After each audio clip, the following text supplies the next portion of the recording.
one of the big, huge news announcements this week in the pop culture world is our first look at Tom Holland playing Nathan Drake. It's nice to see something concrete that supports this movie actually being made, but at the same time, we have been hearing about the Uncharted movie since 2008, which again at the time seemed almost redundant because the whole thing that game did really well was gamifying, adventure cinema. Mm-hmm.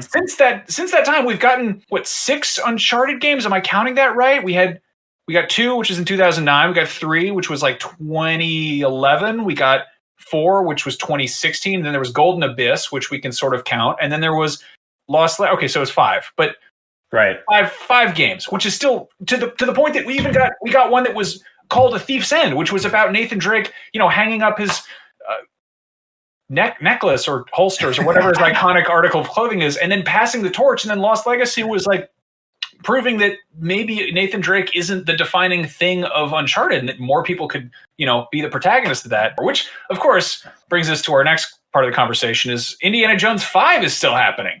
Right. We just recently got more details about that was basically going back into like rewrite territory. But I just recently rewatched the first 4 Indiana Jones movies. And you watch the Indiana Jones movies and then you watch Crystal Skull? Yes. Yeah. And that's a tough sell because, my wife is a huge fan of the original 3, and she'd never seen Crystal Skull. And I was like, let's do it. Just get here. And let's see how we feel about it, right? It's also like Crystal Skull is 12 years old now, and I'm like fully capable of revisiting things that I initially hated to try to find parts of them that I like. I very openly didn't like the Star Wars prequel trilogy. I went back and watched them, a long time ago, and I found stuff that I liked.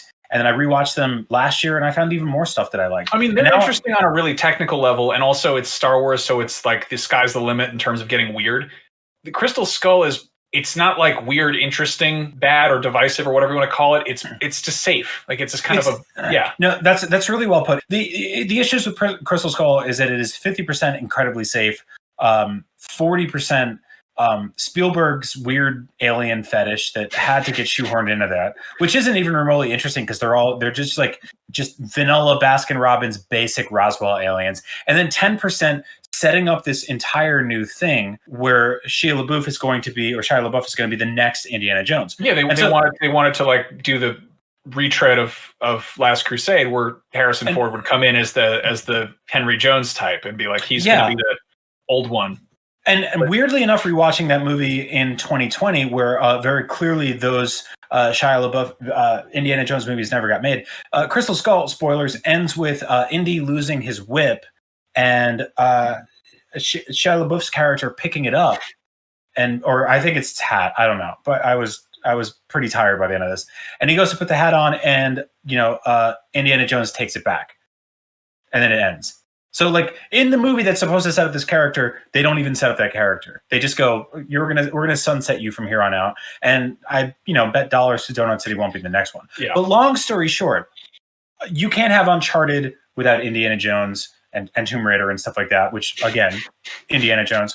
And now we are in a scenario where they're making a young Nathan Drake movie. These are going to be 2 big star-studded movies, probably releasing within a year of each other. Harrison Ford is 78 years old right now. Indiana Jones 5 is slated for 2022, meaning he'll be 80.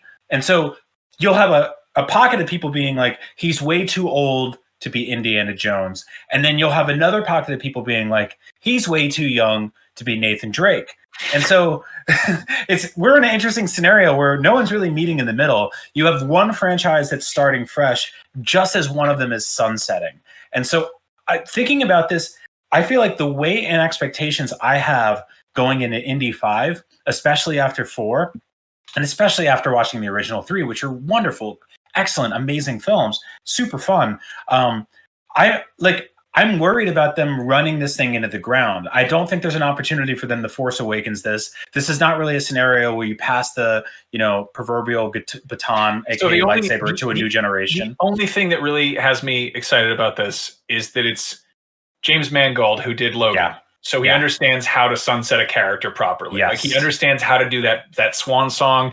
And like Logan wasn't there to set up the adventures of like X-23. Like it was kind of like, no, this is Hugh Jackman's big like last hurrah. So if he can do that with Indiana Jones with Harrison Ford, cool, great, awesome. But yeah, I don't know. Anyway, we'll have to wait and see what these movies are like when they come out. But there's a whole lot of movies that were supposed to come out this year that still haven't. So it's going to be a minute. Yeah, we'll see. So let us know in the comments which one you're more excited for, the Uncharted movie or Indy 5. I'm going with Uncharted, weirdly. Which is less adventurous to you? Which seems like the safer adventure film, which is an oxymoron at best. I feel like Indy 5 is going to get more money thrown at it, and I think it's going to be more interesting. But I think that Uncharted might like hurt me less if it's bad.